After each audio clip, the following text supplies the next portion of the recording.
Bonjour tout le monde, bienvenue sur l'Après Ciné, la chaîne du passionné. Aujourd'hui, je vais vous parler du film et du DVD de Derrière le masque. Avant de commencer, une précision. Maintenant, en France, c'est la canicule, alors je suis obligé de mettre mon ventilateur à fond pour pouvoir avoir au moins une condition de tournage de ma vidéo correcte. Autrement, je ne pourrais pas tenir et ça serait tout de suite étouffant. Alors, excusez pour le bruit de fond que vous entendez là, juste derrière, car j'ai mis le ventilateur pile devant moi.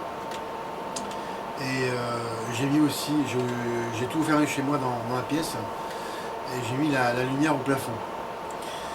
Alors excusez pour cette mauvaise qualité d'image, je verrai si je peux le corriger sur le logiciel de YouTube. Cela dit, l'histoire. Souriant, intelligent et sympathique, Leslie Vernon est en apparence le plus charmant des jeunes hommes. Mais son ambition est de devenir une véritable machine à tuer, en suivant les traces de ses idoles de toujours, Freddy Krueger, Jason Voorhees et Michael Myers. Il demande à une équipe de télévision de le suivre pour réaliser un documentaire sur son ascension vers l'horreur et l'infamie.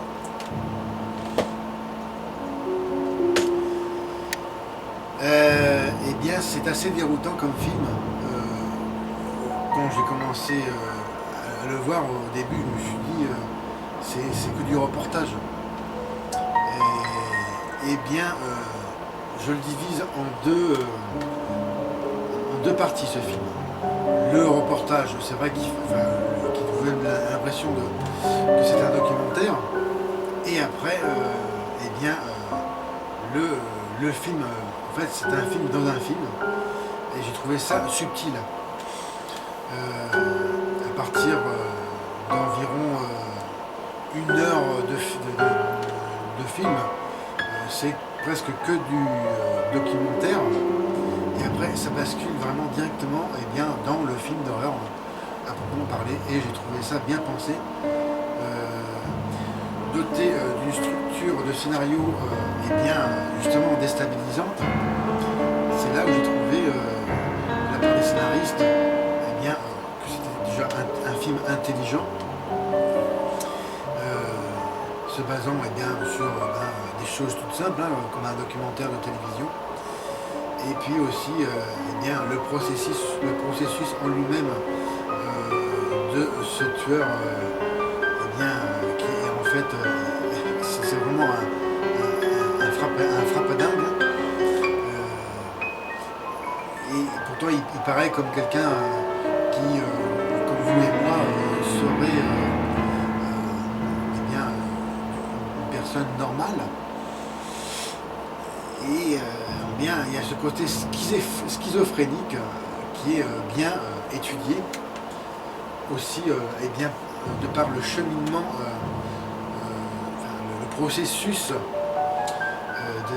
du scénario du tueur qui est, j'ai trouvé intéressant en fait de par toutes les choses que le tueur doit penser pour que ce soit en fait un schéma pour ce qu'il veut faire, tout simplement pour tuer les jeunes, un schéma qui correspond bien dans l'évolution de la situation. C'est-à-dire il faut toujours qu'il ait dans sa tête un plan B si ça ne marche pas. Ça, j'ai vraiment trouvé ça par moments passionnant. Et pourtant, c'est déroutant parce que ce film un peu vous endort plus ou moins dans l'apparence d'une comédie d'horreur.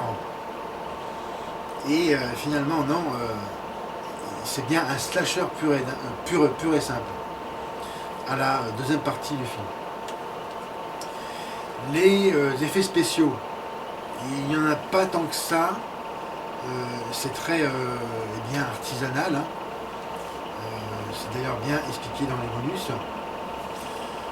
Et c'est plus vraiment sur... bon, il n'y a pas beaucoup, enfin, il n'y a quasiment pas d'effet gore. Et c'est vraiment que, en fait, voilà, des situations qui sont eh bien, stressantes au départ et qui observent bien les codes du genre, hein, du film d'horreur, du slasher plus spécifiquement. Et bien, voilà, c'est bien étudié pour ça. La musique du film, elle est bonne. D'ailleurs, je chanterai un petit air à la fin de ma vidéo. C'est une chanson que je trouve qui est bonne. Un peu genre rock, je dirais plus ou moins classique, mais assez atypique néanmoins. Une chanson que j'ai trouvé sympa. Et aussi les autres effets sonores du film. Non seulement la musique, mais les bruitages, enfin certains, oui, je peux appeler bruitages, sont bien aussi. Ils sont assez discrets, mais voilà, ils sont bien là. Et je trouvais de bonne qualité. Les dialogues, eh bien, ils sont vraiment intelligents. Il n'y a pas de... J'ai pas trouvé de répliques stupides. Ça tient la route.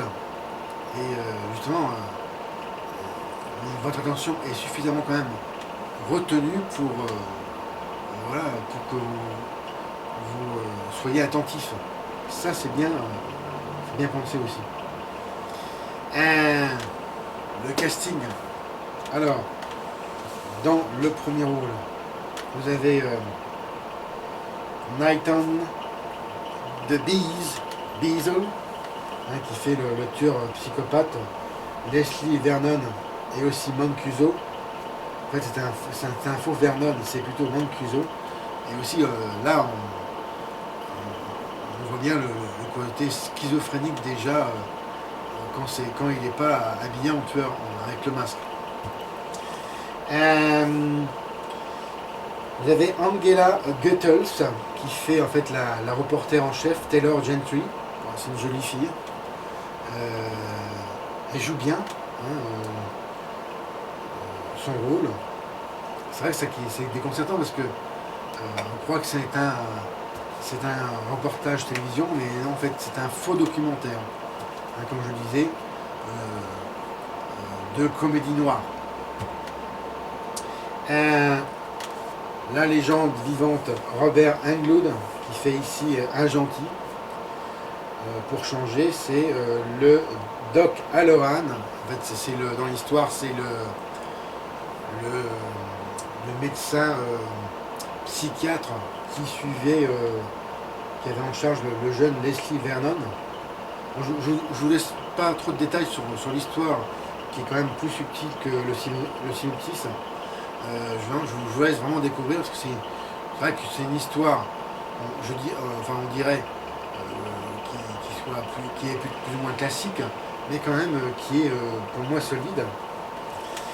Et bon, et là il a peu de répliques, mais à chacune de ses apparitions, c'est toujours un vrai bonheur de voir Monsieur Englund.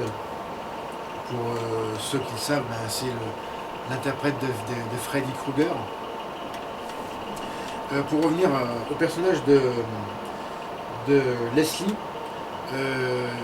non seulement ses modèles à penser, ses idoles toujours, c'est Freddy, mais aussi Jason Voorhees, hein, le tueur de Vendredi 13, qui d'ailleurs, l'acteur qui l'incarne, fait une apparition discrète dans le film, je vous en dis pas plus, et Michael Myers, bien sûr, d'Halloween.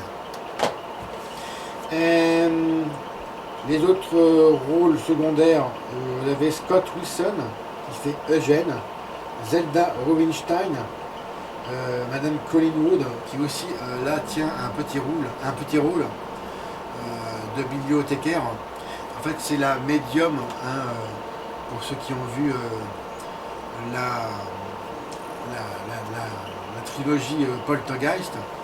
C'est la petite bonne femme d'1 m 30, hein, la naine, qui est dans le premier Poltergeist, pour les connaisseurs. Et pour finir, Art Turner, dit Art, qui fait Shane. Alors, maintenant je vais vous parler de la fiche technique du film. Alors, c'est un film américain sorti en 2006, réalisé par un jeune réalisateur, Scott Glosserman, sur un scénario du même réalisateur et de David Steve pour les scénaristes, voilà. Société de production, c'est Eugène Menesso, Bart Rosenblatt, Glenn Echo Entertainment et Code Entertainment. Une durée de 92 minutes. Alors le genre qui est quand même particulier parce que c'est un faux documentaire d'horreur slasher et comédie noire.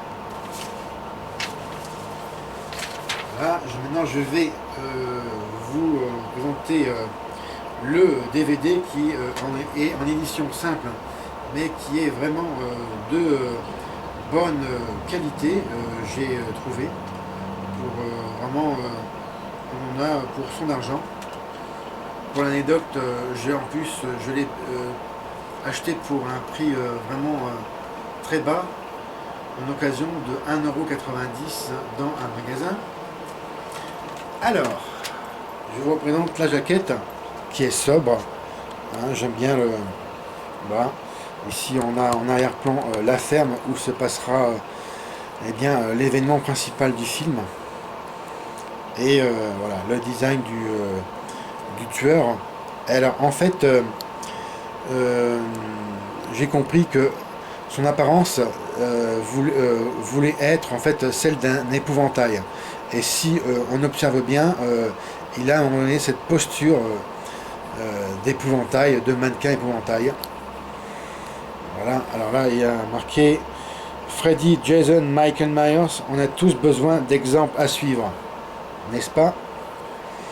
Derrière le recto, eh bien, quelques images du film. Ici, le tueur Leslie, le grand Robert Englund, Doc qui fait Doc Halloran, Taylor, l'héroïne principale du film. Voilà, quelques images. Hop, ah, c'est quoi celui-là? Je sais pas qui c'est. Bon, enfin, c'est un des personnages du film, vraiment un rôle très secondaire. Alors, vous avez dans l'interactivité, eh bien, une édition vraiment correcte, même tout à fait de bonne qualité, pour une édition simple, je le redis encore. Vous avez les commentaires audio des acteurs avec possibilité de sous-titrage, ce qui est très bon, parce que moi j'ai revu eh bien, une bonne partie du film pour eh bien, encore plus comprendre les tenants et les aboutissants. Le making-of, très intéressant. Le casting, tout aussi intéressant, ainsi que des scènes supplémentaires et aussi étendues. Vous avez, alors en son, le format du film respecté, c'est 1.85, 16/9 compatible 4 tiers, c'est très bien pour un vieille télé. En langue, eh bien, vraiment un bon choix, hein, un bon panel, français, anglais, italien, espagnol, le tout en Dolby Digital 5.1, les sous-titres qui sont aussi vraiment eh bien, variés et même inattendus. À part le français et l'anglais, vous avez le hollandais, l'italien, le portugais et l'espagnol. C'est rare pour le souligner. La durée, est-ce que c'est marqué dessus? Je vous l'avais dit, hein, c'est le format de 1h30 environ, ce qui est la norme pour les films de genre. Et maintenant, ma rubrique, le saviez-vous? peu, eh bien, je n'ai pas en fait trouvé de faits et d'anecdotes concernant le tournage, mais il y a en fait quelques points à savoir, comme ce que le film et le DVD ont reçu comme récompense et distinction, à savoir lors du festival Fantasia de 2006, le prix séquence, ainsi que l'écran fantastique, hein, qui sont deux prix. Lors du Gen Art en 2006, toujours le prix du public. Festival international du film de Catalogne en 2006, prix spécial premier film, oui, car en effet c'était le premier film de Scott Glosserman. Et lors du festival Toronto After Dark Film Festival, le prix du public. Et une nomination pour finir, le Saturn Award 2008. Il a reçu en fait 2 nominations, ainsi que le Saturn Award de la meilleure édition DVD. Franchement, si vous trouvez cette édition en DVD simple, je pense pas qu'il y ait sorti de collector. Il faut vraiment l'acheter, vous ne serez pas déçu. Le disque en lui-même, eh bien d'ailleurs, il reprend en fait tout simplement la jaquette de Recto. Voilà. Un gros plan sur le tueur. Pour conclure, ma note pour le film plus le DVD, eh bien c'est un bon, un bon 15 sur 20. J'ai vraiment apprécié ce moment.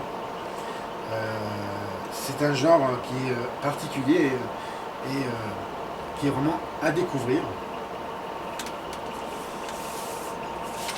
Il y a une chose que j'aimerais vous dire aussi, que eh bien, pour vous rappeler que ce genre de film, hein, regardez dans mon descriptif de ma chaîne, eh bien, ce genre de film fantastique, d'horreur, d'épouvante, eh bien, c'est mon type de cinéma préféré. Voilà. Je le reprécise. Voici ce qui conclut cette vidéo. Regardez mes autres chaînes, Post Ciné et Série Mania, sur YouTube bien sûr. Partagez et mettez-moi un M si vous avez aimé ce que je raconte aujourd'hui, ainsi que mes autres vidéos. Je vous remercie de votre attention. Et encore mieux, eh bien, abonnez-vous à ma chaîne. Ah, je vous l'avais dit au début de la vidéo, il y a une musique vraiment qui... une chanson que j'aime bien, juste un petit refrain que j'ai dans la tête, sur la chanson qui s'appelle Psycho Killer. J'essaie de me rappeler plus ou moins ce que ça donne, c'est Psycho Killer. Qu'est-ce que c'est? You better run away. Allez, je vous la redonne. Le petit refrain que j'ai lancé, je trouve sympa. Psycho Killer. Qu'est-ce que c'est? You better run away.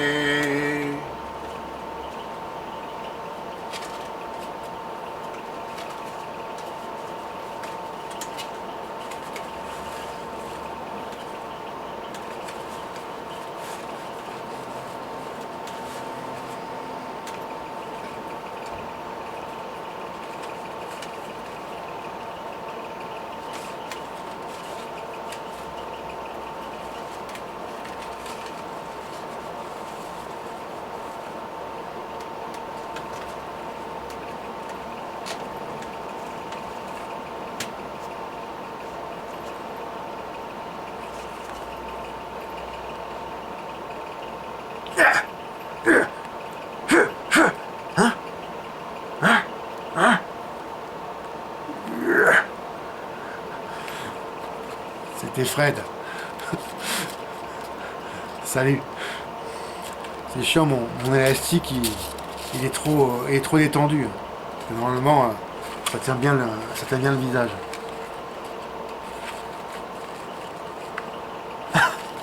Ciao.